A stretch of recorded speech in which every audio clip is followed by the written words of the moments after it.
인생이 직면하게 되는 가장 비극적인 상태를 무엇이라고 생각하십니까?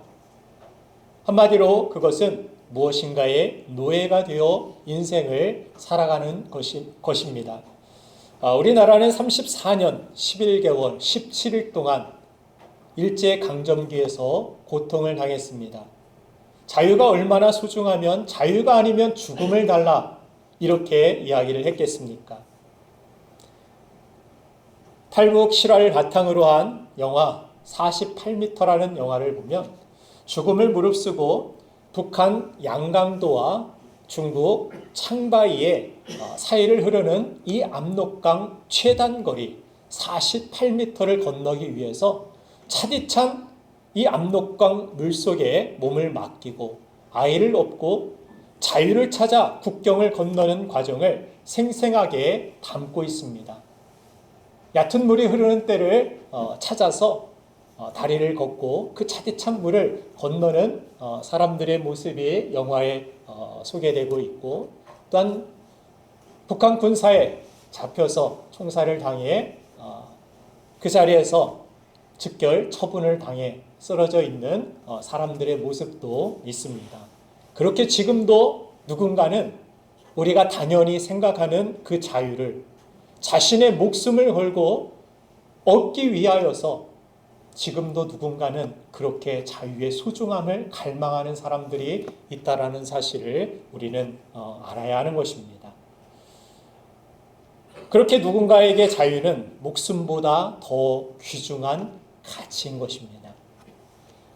이렇게 나라뿐만이 아니라 개인적으로도 죄의 영향력 아래에 놓여서 여러 가지 중독들과 우울감이나 두려움이나 좌절감 같은 어두운 감정들과 또 과거에 상처되는 일들과 사람들에 갇혀서 자유하지 못하고 자신의 의지와 상관없이 끌려다니는 죄의 영향력 아래 고통받는 사람들이 많이 있음을 봅니다. 예수님은 우리를 이러한 죄에서 자유를 얻게 하시고 죄가 주는 가장 큰 고통인 사망의 권세에서 벗어나도록 영생을 허락하여 주셨습니다. 누구든지 예수님을 믿으면 죄와 사망에서 벗어나는 참 자유를 얻게 하신 것입니다. 이처럼 자유는 위대한 선물이며 축복입니다. 여러분들 믿으십니까? 그러나 모든 가치 있는 선물과 축복에는 선용과 남용의 가능성이 공존합니다. 돈을 예로 들자면 돈은 선한 사업에 사용하면 얼마나 좋은 것입니까? 돈으로 선교하고 복음을 전하는 데 사용할 수도 있고 아프리카 오지 아이들에게 후원을 할 수도 있고 우리 교회와 같이 심장병 어린이를 돕거나 소외계층 또한 주변 개척교회 사모님이나 아이들의 수술비와 의료비를 지원해서 희망을 주는 일을 하기도 합니다.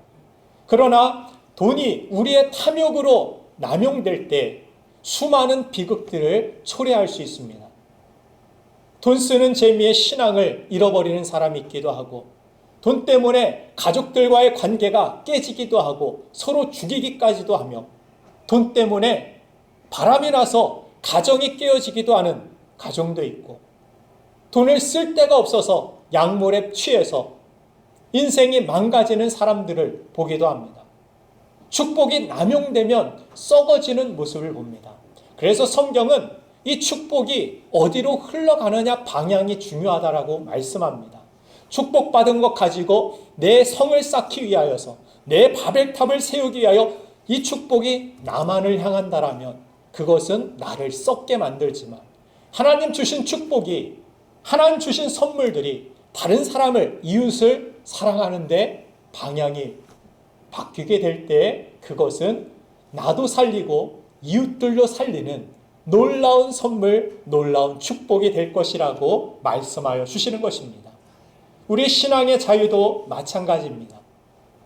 우리 기독교 신앙은 결코 우리를 구속하지 않습니다. 모든 것으로부터 자유하게 됩니다. 율법으로부터 우리의 삶의 모든 것으로부터 우리는 자유함을 얻게 만듭니다. 그러나 자유가 자신의 만족만을 추구하거나 또 공동체의 질서를 깨트리는 식으로 남용되는 순간 우리는 자신뿐이 아니라 다른 사람에게도 악한 영향력을 주는 죄의 종노릇하는 자리로 돌아갈 수 있다는 사실을 우리는 알아야 합니다. 그래서 우리가 얻은 소중한 자유를 지키기 위해 그 소중한 자유의 가치를 우리가 끝까지 유지하기 위해 성경은 우리가 의의 종노릇함이 필요하다라고 말씀하고 있는 것입니다. 우리는 자유자이자 또한 하나님의 거룩한 종입니다. 하나님의 거룩한 종으로서 이 땅을 살아가는 것, 의의 종으로서 이 땅을 살아가는 것, 그것은 참 자유를 우리가 끝까지 가지고 갈 수 있는 특권이라는 것을 우리는 알아야 합니다. 전 세계적으로 인간의 자유를 가장 시청각적으로 보여주는 최대의 상징물이 있다라면 미국 독립 100주년을 기념하여 뉴욕 리버티 섬에 세워진 자유의 여신상이 아닐까 생각합니다. 이 여신상은 본래 프랑스의 조각가인 바르톨디라는 그 사람에 의해서 21년간에 걸친 작업으로 만들어진 것인데, 통설에 의하면 이 바르톨디가 누구를 모델로 이 자유의 상징물을 만들었는가를 오랫동안 고심하다가 이 사람이 어느 날 자기 어머니의 모습을 떠올리고 이 작업을 추진한 것이라고 이야기합니다. 왜냐하면 진정한 자유는 방종이 아니라 어머니의 책임감과 같은 깊은 애정과 땀 흘리는 섬김에서 나오는 것임을 말하고 싶었던 것입니다. 그래서 자유의 여신입니다. 어머니와 같은 그 섬김과 희생이 있었기 때문에 자유는 우리에게 주어지는 것이다. 이것을 자유의 여신상을 통하여 말하고 싶었던 것입니다.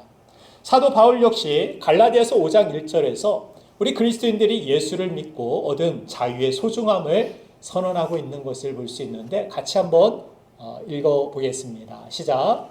그리스도께서 우리를 자유롭게 하려고 자유를 주셨으니 그러므로 국가 안에 서서 다시는 종의 멍에를 매지 말라. 그리스도께서 자유를 주셨습니다. 그러므로 종의 멍에 매지 말라. 어떤 사람들은 예배를 멍해로 생각하고 하나님 앞에 헌금을 드리거나 헌신하는 것을 멍해로 생각하고, 이런 잘못된 생각을 우리가 가질 때가 있는데, 성경은 계속해서 사도 바울이 그런 자유에 대한 이야기를 하면서 갈라디아서 5장 13절에서 얼마 지나지 않아 이런 선포를 또한 동시에 하고 있습니다. 같이 읽겠습니다. 시작. 언제나 너희가 자유를 위하여 부르심을 입었으나 그러나 그 자유로 육체의 기회를 삼지 말고 오직 사랑으로 서로 종노릇하라. 종이 되지 말라 이야기하면서 또 종노릇하라 이야기합니다. 어느 말이 맞는 것입니까? 다 맞는 말입니다. 우리는 자유하여 아무 것으로부터 매이지 않을 수 있는 그런 축복을 예수 그리스도를 통하여 우리는 얻은 것입니다. 우리는 이미 자유자가 되었습니다. 그러나 우리가 얻은 자유가 육체의 기회, 방종이 되지 아니하기 위하여, 이 자유가 하나님 앞에 오히려 내가 교만하지 아니하고 내가 겸손히 하나님 앞에 끝까지 쓰임받는 축복이 되기 위해서는, 그리스도 안에서 누리는 이 진정한 자유가 되기 위해서 바로 서로 사랑으로 종노릇하는 것, 의의 종이 되는 것, 이런 선택이 우리에게 필요한 것이라고 말씀해 주십니다.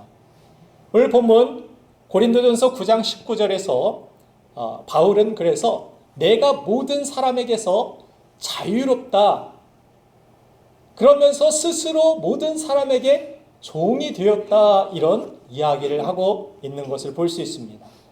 바울은 예수님을 만나고 참된 자유인이 되었지만 이제 그 자유를 스스로 반납하겠다라고 고백하고 있는 것입니다. 스스로 자유한 종이 되는 선택을 하겠다라고 이야기하고 있습니다. 이런 종의 개념은 구약에서부터 존재해 왔음을 성경을 통해 우리가 확인해 볼 수 있는데, 출애굽기 21장에 보면은 여기에 나타난 구약의 법규에 의하면 한 사람이 어떤 집에 종으로 팔려오면 그는 6년 동안을 무조건 자기 주인을 위해서 일해야만 했습니다. 그러나 어떤 종이라도 안식년이 되는 제7년째가 되면 일단 자유인이 되는 해가 됩니다.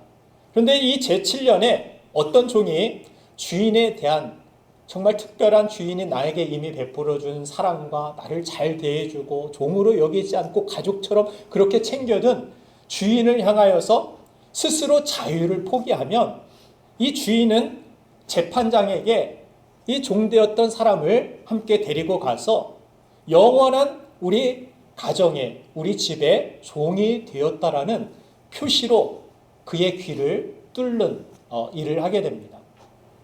그 다음부터 주인은 이 귀를 뚫은 이 종을 스스로 종이 되겠다라고, 자유인이 되었음에도 스스로 종 되겠다라고 이야기한 이 사람을 사실상 종이 아니라 자신의 자식처럼, 가족처럼 받아들여지게 되는 그런 일이 있었다라는 것입니다. 이런 경우 그는 자유한 종이라 부를 수 있는 것입니다. 자유한 종. 요즘이야 못으로 또 편두통 때문에 귀를 뚫는다고 하지만 원래는 귀를 뚫으면 나는 어느 집 노예입니다. 이 표시입니다. 세 개를 뚫으면 새 집에서 나는 노예 생활하고 있습니다. 그런 표식이었습니다. 그런데 이 종의 멍에를 매지 말라고 말하던 바울 자신이 그리스도의 종이 되었다라고, 많은 영혼을 살리기 위한 스스로의 종이 되었다라고 말하는 것은 그가 스스로 나를 죄에서 자유케 하신 하나님을 사랑함으로써 그분의 종으로 살겠다라는, 마치 영적인 귀를 뚫는 것 같은 고백이라는 사실입니다. 자유의 특권이 얼마나 귀하고 감사한지를 경험한 사람들의 아름다운 선택이 바로 자유한 종이 되는 선택이라는 것입니다. 그래서 이 세상에서 가장 아름다운 선택은 내가 자유한 사람이 되어 내가 많은 것들을 내가 마음대로 세상을 살아갈 수 있는 자유가 있지만, 선택이 있지만, 이것을 스스로 내려놓고 마치 예수님께서 우리의 죄와 우리를 사망에서 건지시기 위하여 하늘 보좌 영광을 내려놓으시고 십자가를 선택하신 것 같은, 스스로 죄인처럼 십자가에 달리신 그 선택처럼 이것은 바로 아름다운 선택, 자유의 종이 되는 선택은 세상에서 가장 아름답고 고귀한 선택이라고 할 수 있는 것입니다. 여러분들, 우리가 인생의 도상에서 예수님을 만났을 때 우리에게 제일 먼저 주어지는 선물이 바로 자유입니다. 이 자유는 죄책으로부터 자유이고 또 형벌로부터의 자유이고 우리를 압박하던 모든 관계로부터의 자유인 것입니다. 성경에서 가늠하다 잡혀온 여인을 에워싸고 군중들이 돌을 들고 여인을 치려고 할 때 여인에게 예수님께서 주셨던 말씀을 여러분들 기억하십니까? 나는 너를 정죄하지 아니하노니 다시는 이와 같은 죄를 짓지 말라. 그렇게 죄에서, 형벌에서 그녀가 자유함을 누렸던 그 순간, 이 여인이 경험했던 이 자유의 감격이 여러분들 이해가 되십니까? 동감이 되십니까? 여러분이 예수님의 용서를 경험했다라면, 진정한 회개가 주님 앞에 있었다라면 아마 이해가 되실 것입니다. 나도 그와 같이 용서받은 사람이지. 나도 죽을 만한 사람이었는데, 나도 죄인이었는데 예수님이 나를 그렇게 용서하여 주셨지. 새로운 삶을 열어주셨지. 그런데 사실 의의 종으로 우리가 살라는 이 말씀을 듣는 우리 마음에 부담감이 있는 것도 사실일 것입니다. 내 믿음 하나 지키기도 어렵고, 사실 먹고 사느라 바쁜 일상을 살면서 때론 내 자유시간을 마음껏 누리고 싶은데 다른 사람들까지 섬기고 헌신한다라는 이 사실이 엄두가 나지 않는 것입니다. 때로 열정을 가지고 뜨겁게 시작했다가도 어느 순간 우리는 다시 내 자유시간을 찾아 이 모든 사역들이 나에게 부담감으로 다가올 때가 있는 것이 사실일 것입니다. 그래서 우리의 봉사가 때로 피상적이 되기도 하고 감동되지 못하는 그 이유는 우리 자신이 참된 자유의 종으로 살아가지 못하기 때문입니다. 다른 생각을 가지고 노예의식으로 섬기기 때문일 수 있다는 사실입니다. 나에게 주신 참된 자유의 기쁨을 가지고 섬기면 그 참 자유의 종으로서 우리가 섬기기 시작하면 그 섬김에는 감동이 있습니다. 십자가를 지는 사람들만이 누릴 수 있는 기쁨이 있습니다. 하나님의 진실한 그 사랑, 나를 향한 그 사랑이 무엇인지를 더 깊이 깨닫게 되는 은혜가 있습니다. 그러나 자유의 종으로서의 섬김이 아니라 노예의식을 가지고 형식적으로 피상적으로 내 의지만을 가지고 섬기려 할 때에는 너무나도 불편하고 너무나도 힘들고 아무런 감동도 아무런 은혜도 우리가 그 섬김을 통하여 누리지 못하는 것을 경험하게 되는 것입니다. 그래서 성경은 우리의 섬김이 부담이 아니라 기쁨이 되고 우리의 섬김이 억지로나 인색함이 아니라 피상적이지 않기 위해서는 우리가 먼저 참된 자유의 특권을 누릴 수 있어야 된다라고 말씀하고 있습니다. 오늘 본문 19절을 다시 보면 바울은 스스로가 자유자임을 선포하고 있는 것을 보게 됩니다. 내가 모든 사람에게서 자유롭다. 나는 자유된 하나님의 사람이다. 그가 모든 사역, 모든 일들을 할 때 나는 하나님이 주신 참 자유자입니다. 이 사실을 인식하고 섬기고 살았다라는 것을 우리는 알 수 있는 것입니다. 그래서 나를 자유케 하신 예수 그리스도로 인하여서 감격해야 하고 감사해야 된다라고 말씀합니다. 그때 비로소 우리는 하나님 주신 참 자유를 누리게 되고 진정한 섬김을 시작할 자리에 서게 되는 것입니다. 오늘 예배하는 여러분들 모두가 우리의 죄를 사하시고 나를 용서하사 나를 거룩한 하나님의 자녀로 삼으시고 하나님의 가족이 되어 천국을 유업으로 얻는 축복을 누리시기를 주님의 이름으로 축원합니다. 이 자유의 기쁨과 감격으로 가득 차기를 주님의 이름으로 축원합니다. 이제 주 안에서 이런 참 자유와 영광을 얻게 된 우리는 그 감사함을 가지고 아직 죄의 종이 되어서 살아가는 이웃들을 위해 죄의 영향력 아래서 그 어둠 속에서 고통당하고 신음하고 소망을 잃어버린 그들을 향하여서 자유의 종이 되는 아름다운 선택을 해야 할 때입니다. 그것이 우리를 향한 하나님의 마음이기 때문입니다. 하나님의 기대이기 때문입니다. 바울 사도는 고린도전서 9장 16절 말씀에서 전도는 부득불 할 일이라 이렇게 자신의 마음을 토로하고 있습니다. 전도는 거룩한 자신의 의무이며 그리고 만일 내가 전도를 안 한다면 스스로에게 화가 있을 것이라는 비장한 고백을 남기고 있습니다. 왜 그렇습니까? 나의 구원은 나 한 사람에게서 머물러야 할 사건이 아니기 때문인 것입니다. 구원받고 죄에서 자유를 얻은 나를 통해서 또 다른 이웃들이 복음을 듣고 구원받아서 자유하게 되는 것, 그것이 바로 하나님의 기대였기 때문입니다. 본문 고린도전서 9장 19절 후반절을 다시 보면 내가 모든 사람에게서 자유로우나 스스로 모든 사람에게 종이 된 것은 어떤 이유라고 설명합니까? 더 많은 사람을 얻고자 함이라. 우리가 자유자가 되는 참된 자유의 종의 선택을 하는 이유는 내 자신이 어떤 것을 뽐내기 위함도 아니고 나타내기 위함도 아닙니다. 그것은 그 목적은 분명해야 합니다. 그 목적은 무엇입니까? 더 많은 사람을 얻고자 하는 선택이라는 사실입니다. 고린도전서 9장 23절에서도 보면 사도 바울은 분명하게 자신이 자유의 종의 선택을 하는 이유에 대하여서 설명합니다. 같이 읽겠습니다. 시작. 내가 복음을 위하여 모든 것을 행하는 복음에 참여하고자 함이라. 아멘. 복음에 참여한다. 무슨 말입니까? 예수님은 복음을 가지고 이 땅에 오셨고 그 복음은 무엇입니까? 우리를 죄에서 사망에서 건지시고 우리를 자유케 하시는 것, 그것이 바로 복음입니다. 예수님의 십자가 지심으로 우리 죄가 사하여졌고 예수님을 믿으면 누구든지 영생을 얻게 되는 그 축복, 이것이 바로 예수님의 복음인 것입니다. 복음에 참여한다라는 것은 이것을 예수님이 이 땅에 오셔서 전해주셨듯이 그 복음을 믿고 내가 자유함을 얻은 것과 같이 내가 누군가를 향하여서 이 복음을 전해주는 것, 이 참 자유를 얻을 수 있도록 도와주는 것, 그것이 바로 복음에 참여하는 자의 삶이라는 것입니다.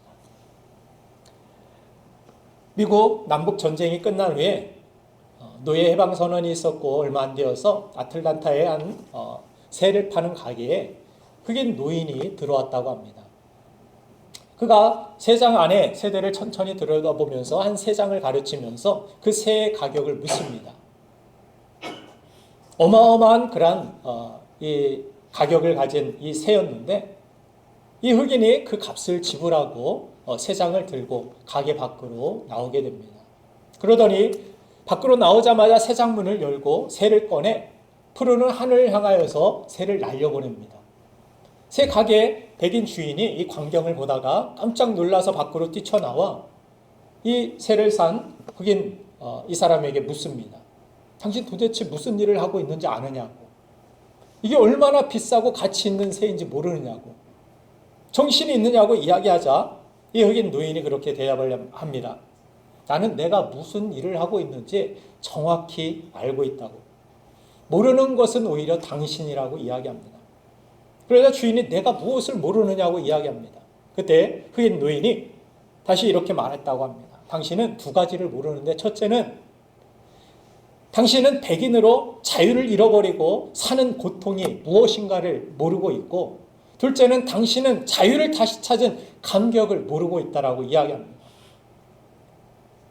이 흑인이 자유를 잃어버린 고통을 알기 때문에 또 자유를 다시 찾은 그 기쁨과 감격을 알기 때문에 이 새를 그 새장에서 풀어주고자 하는 그 마음, 그 새가 자유를 다시 찾았을 때 그 기쁨과 감격을 그 새에게 주고 싶었던 것입니다. 자유한 종의 삶의 초점은 바로 이웃들의 구원을 위한 선택이 되어야 하는 것입니다.